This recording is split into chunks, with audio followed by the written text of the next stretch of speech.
Qaranglar, shunday shustri mijozlar bor, shunday klientlar bor. Blogerni o'rtadan chiqarib berali. Mana unga beradigan pulingizni menga qaytib bering yoki bo'lmasa men sizga uni beraman. Bemalol menga soting shu uyingizni, lekin o'rtadan blogerni chiqaring degan. Shu domda 2 xonali kvartirani chiqarib edik, bir kunda sotilib ketdi. Sababi lokatsiya zo'r. Bilasizlar, yana bunday ko'na Hamkor bank, bu yana gitsangizlar bozor taraf, bu yana gitsangizlar Olimpiya stadionuna qarab ketaveradi. Agarda ishi domlada kim uyini sotchak bo'lib yurgan bo'lsa, bizlara bemalol bog'lansangizlar bo'ladi, aziz do'stlar. Klientlarimiz bor, xudo xolasa sotib oladilar.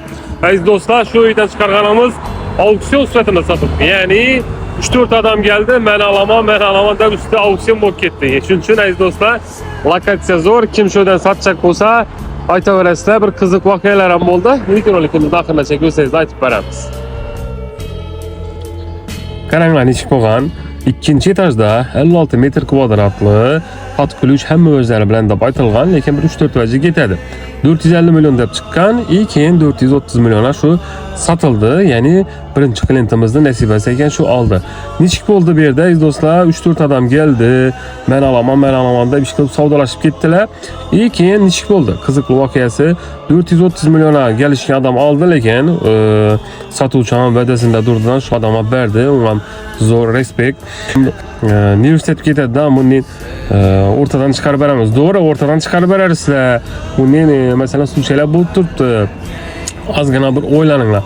To'g'ri, meni o'rtadan chiqarib berasizlar, lekin men agarda shu uyda rizqim bo'ladigan bo'lsa, uni men Xudoy taolo boshqa yerdan ham beraveradi uni. Lekin sotuvchi respekt deganim shu, yo'q, men kelishdim onaxonimiz bilan.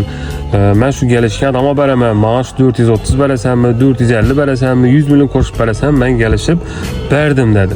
Shuning uchun insofli bo'lali, nima deymiz, aytgan lavzda turish kerak. Her safar aytib kelamiz, lavzingizda during, aytgan gapingizda during deb aytib kelamiz.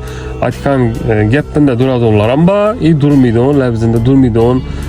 Savdoni buzganlar ham uyini beraveradi, ular ham bordan, ozgina ustida 1-2 so'm qo'shib olaman deydidan, lekin savdoni buzgan beraveradi ular bor. Shuning uchun kommentariyada o'zlaringizni fikrlaringizni qoldiringlar, insofli bo'linglar.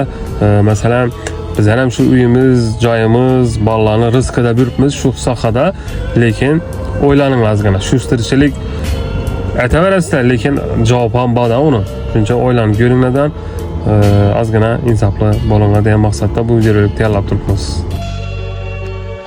That's it, right?